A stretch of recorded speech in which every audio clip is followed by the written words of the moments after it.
niya. Dahil nga mayat, nga aramid iti simbahan. So, mapit lang kakabsat at maawatan kayo si ordination. Niya. Kat, kitaan kayo pa ipagpagati na santuan na surat. Kat, kagijay na mayat na maamuan kayo. Alright? Inbaga ni Pastor Mark itatay ay kaysa daytoy nga the ordination that it's a public recognition can affirmation iti ni Pastor Pat nga inayaban nga agserbi kas ministro dito'y kabayan and diyan niya. Okay? So letati ko ano letati meaning na it's a formal public recognition and affirmation. Dahil nga aramidan tayo, hang natapno pagbalinan tayo nga pastorizunahan. Sigod nga pastorizuna, i-acknowledge tayo lang, DJ niya. He's calling for the ministry. Alright? Titamagan di magandamang at DJ umuna. Ito, DJ isalakanan na. Iso ka, Pastor Pat. Praise God, ha? I-claim ko nga hami nga mga kinsika nga one day ko kung ako nga mag-testimony ka.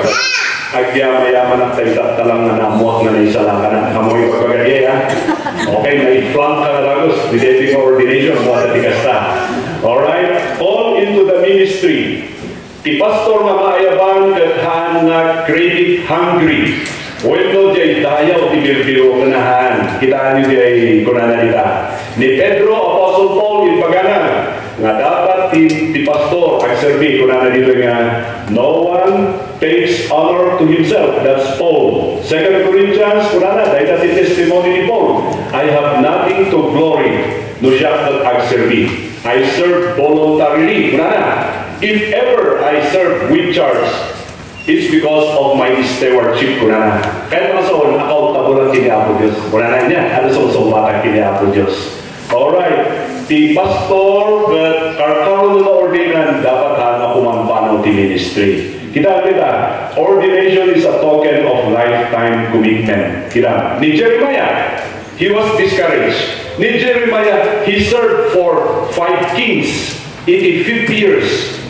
There was a time nga he planned to quit the ministry, but suddenly, kuna na, di sa uti ako ang barbara iti pusok, kuna na, di sa kahanap nga makapanaw iti panagserving nga may sa propeta. Kasi, di dyan, di ba natin iti ano sa naayapan ni Jeremiah nga agserving, pero ditiligat na yung mga na weeping propeta na sangit, gapo tiligat niya. So, marano na po, kuna na, nga, agpaplano ka pumanaw to a convenient career, perhaps, in mighty sa uti apo ijay, puso na, ang barbara. Ang kakapuan panaw. Jeremiah died as a prophet. Diyan. And then, kunana nito not under compulsion. Hanga ni Jonah. Jonah was the most successful prophet in the Old Testament. Naririnig ni Jonah. Amay kami, turog na turog, di kaya na. You remember? Every time nga yaman ni Apo Diyos na bumangon ka. Arise. Pastor Pat, tinaturog naririnig niya. Well, di managturog naririnig. So, dapat si Pastor hanga naririnig niya. Wilo na sa to. Okay, not for sordid gain, dishonest in finances. Among ni Pastor Pat, hana entertain Vijay prosperity gospel preaching just to justify his desire for monetary gain. Tapos na diba, mas masama na niya. Okay? So, number 5, not to lord the church. Wow, dati may isang pagpuputal na kapsa niya, haan kayo ma-dominate, haan kayo ma-control. Iso nga ni Pastor kakapsat na servant leader. Dinamag ko ni Mrs. ko, inya di topic yung di seminaryo, servant leadership. Uy! Nabayag dito ang topic ni, tatalang, dito lang di topic yung seminar, dito lang di first time yung topic yun, servant leadership. Now, secular institutions are entertaining servant leadership. Kat dapat yung pinipita rinda. I was privileged to speak EJ Chet for Delira. Napakamilaw yun. Siya acting speaker da. Kamay sa rita na topic da. Niya. Kasdiyay. Praise God. At dati access na kada tayo because they want to learn from us. Alright. Conviction. Dahil ito yun, di may katalo nga maatan tayo. Madamdama. Damagan tayo ni Pastor Pat. May panggap ti bilil na. Iti nagiging na panpanag na nagiging. O muna understanding. Sapay kumata ni Pastor Pat, hana nga yung entertainment, the confusing teachings of Reformed theology. Kita nyo rin yung pagpagata na dita talo nga rin di may katlo, nangod ko nga mismo. DJ duwa nga rin first na duwa, nangod ko hindi nag-interview dito yung pinggit. Kita nyo yung pagpagata? Ti Reformed theology kami, data yung adikons, hang kayo mabalit na solo ti outreaches na hang kayo ma-qualify. Testimony ti may kita na. May kanwa, unada na mistake ti sur-suro na kita inmono ng pastors. So, mistake din sur-suro ni Pastor Dawan. Mistake din sur-suro ni Pastor Salinas. So, ako na nga, ayaw pastor kahit dahil ito'y daring attitude na ito'y the neophyte na pastors itata. They just graduated from a seminary and then espousing such controversial historical theology kat naturid na naman ipagatikasta. Pastor Pat, presentaran dahil ang sumrak dito'y. Yeah. Dahil na mabalik mapantayo ti kulto, tadamaatan kayo para kuwala. Nangagkureta mismo. Nung natayo din ng ibaga. Hanggang ako tayo ibaga na tayo iso manatay na nung natayo niya. So ako natakay niya ng ibaga na niya. So kinurekta ko iso na in front of the congregation. Gamit ibaga na tayo ijay bagyo iti Sunday school. So I had the difficulty explaining to the congregation. Oray ni Reverend Art Salinas na bungat iso na. Di pag-iwap na ita. Yung bagapon. Okay. So, hantay niyo yung bagbaga na kita kakabsat ko. Pastor Pat, you are now mature enough to prevent these things from occurring. Alright. Doctrinal convictions. We do not want to be pastors in our churches going to all groups. Kuna ni Pastor level tatay. Kasto kumatikas tayo. Nga dapat examinin kayo, dahil mo ordinan mo usto, kani ako yung mapapagdati ko ito. Oh, Pastor Pat, 0% ngayon entertain mo na kita niya. Okay, I see in your face, okay matiro kami. Tiro pang ba't okay baptist niya. Okay, well. Oh, kita nyo, kita duwa kanagan ni Dome Seminary, di ba, Pastor R.C. Thomas, founder ti BBSI, iso nga pinmanaw da, iso nga na-organize iti na-establish ti Dome Baptist Seminary, ta pinmanaw iso na iti liberalism na agkikrit in iti nga panahon. R.C. Thomas, pinmanaw iso na napanay Manila Baptist Church, first na Bible School din, and then nag-transfer din BBSI din Taytay. So, mas ako makamunta yun dito kakapsa po niya. So, doctrinal beliefs niya, brother niya. And then, philosophy of ministry. Serve in line with the vision and mission of the church. Dahil ito yung example na ni vision ni Jai higher ground kakapsa niya. By under the lordship of our blessed Lord Jesus Christ and by the power of the Holy Spirit, we strive to serve as a channel of godly transformation in Cordillera and beyond. Diyan beyond na diyan mabalin din La Union, mabalin diyan niya kapangipang na when ito Vizcaya area. Kasi mo lang i-benget. Nagado outreaches yun, bilansi ka outreaches yun, DPP ka outreaches yun. Mabalin nyo mabulo din dito na vision niya. Well, ito mo po. Yeah. Okay. Mission. Nalatak ang mission. Make disciples of all peoples here in Cordillera and beyond. Agawang outreach kayo outside Cordillera. Okay, no? Show the ability to preach and teach. Yan. Kita na. Dahito ay naunay, do the work of an evangelist, share the gospel to others. Ni Timothy, hanga evangelist iso na. Ngayon po na ni Paul, do the work of an evangelist. In other words, the pastor, ang muna nga ag-share the gospel. Oray mo hanga evangelist iso na. Di dyan kaya na sa waleta. Alright, and then, okay, stay steadfastly in the ministry, lifetime. Fulfill your ministry. Well, kami dito, yung pastors, amin kami dito, we do not agree nga di may sa pastor at ag-politician. Ngam, amin kami nga pastors, we agree and have agreed nga i-recommend mi da kayo nga members nga ag-serve di public office. I-recommend mi.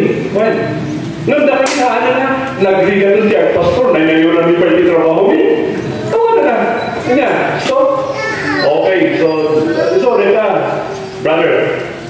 i-capitalize ko at mabasa. Kasi hamo, baka hamo mabasa eh. Yan. Oh, share the word when opportunity arises. Okay, dada. Safeguard your integrity, personal and family. Aywan ang laon na yung pamilyang Pastor Pat. Ika-character yung misis na. Tamok, kas nakata sakit ni misis mo niya. Okay, so na niya. So, we pray for his wife. Niya. Nga healthy nga kanayon. And we pray that the children, the beautiful children, will be a testimony of their fathers being considerate, being understanding, and servant na talaga, servant leader. Scripture basis the ordination. Dahil yan, mayan na makita yun, kitaan nyo. Dahil na kaya versikulo, the Lord chose, dito baga ni Pastor Mark itatay, gusto niya ipagana. So dito, ni Apo nagpili, in the Old Testament, individuals and then nation of Israel. New Testament, nagpili so natin individuals and then eventually the church. And then pastor teachers. Iso na ito, ni Pastor Pat na ito. O, kita nyo ha? And then, at the ordination na napasama, ijay Old Testament, ijay church, ijay Antioch. Iso na ito yung Antioch na ito. Iso na ito yung tinaibagan na ijay Kristiyano na word Christians. Well, so historic teachers in Antioch, their name was believers to Christians. And then the first ordination to Paul and Barnabas occurred in Beta, Antioch na Beta. Alright, so nakita na And then, recommended Titus, Paul recommended Titus, kita nyo, to appoint leaders in every city. And then, ordination is a vow of commitment of the candidate as he considers seriously the requirements set forth in the scripture. What are these? Dagito ita. Amo tayo matayto yan. Basahan nyo lang, may picture nyo. Yeah. And then next, Titus. Data. Okay? So nakita dati, expectation da pastor. Ure da kami, aming ka pastors na urehang na formally na ordain, expectation the church. Data. Expectation the community. Data. Kada tayo mga servants. Yeah. Alright. Purpose of ordination. Teachers, Kabayan Baptist Church, you recognize God's call of Pastor Pat as your full-time pastor. You publicly identify with him that the pastor teachers iso naman lang that he is a pastor of the community. Okay, iso nga masapol ang muyuday. DJ may sa purpose na ito. You are confident to present Pastor Pat na iso na di pastor ni. Yeah. So aming activities ni community, oops, talaga natin ni pastor. Well, ano ang invite student? Tidak naman 6 months lang na seminar, 14 na tapos, di ba?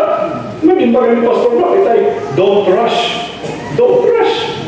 Oh, isa na, Pastor Pat, nabayagan na nag-survey ni Pastor Pat. Alright? And then, it represents the church judgment that the candidate has the ability to perform. Amen. Very faithful mo ni Pastor Pat. Nakita min nga kasi tiyararami na.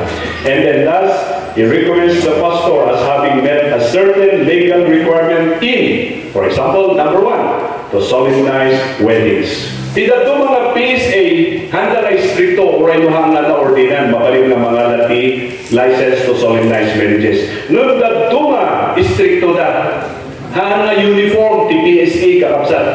Iso kami met mga ordinan, di Pastor Pat. May kadwa, going abroad. Oh, excuse me hindi nagbisita ako dito Toronto, Canada. Iso din may isang binirong na the ordination certificate ko. Well, tatlo makapanto nila ito in Finland ba? Finland ba nila rin? Ay, France, gaya France ay mas matindi pa gaya niya. France, okay. Okay, dito yung studying in postgraduate studies. Di Pastor Pat, napadasa na napan PBTS. No kaya nag-further schooling dito, pero dati ordination certificate na. Well, pero niya, kasadya yung kastada kada kami. So, our pastors need not be minimized. Well, hanggang ma-compromise ni Jai. Hanggang ma-minimize iso na. Dapat i-enhance tayo iso na. Diyan the purpose the ordination kapasa ko. Alright? Good advice, Pastor Pat. Picture like that para tayo. I mean, if you can be happy doing anything else but not preaching, the Word of God, then God has not called you to the gospel ministry. If preaching the Word of God is just secondary to you, ay, haming nga ito rin dahil na ordination interview. Well, no, primary nga responsibility by preaching the Word. Of course, as we will be doing later, yeah, kasdyan. So, data, okay, data, sige. So, laying of hands, it will be done on Sunday, and praise God, at dito iti chairman ti NLFBC tayo ni Pastor Ruben Hoyo Timangilid, iti dayta laying of hands, formally and publicly acknowledging nga ni Pastor Pat of Kabayan Baptist Church has been ordained. Alright? Okay, congratulations teachers ti Kabayan kakabsat niya. Wow, dayta ti aramidon tayo itata to minister here in Kabayan and beyond. Madayaw ti ako. Madayaw ti ako.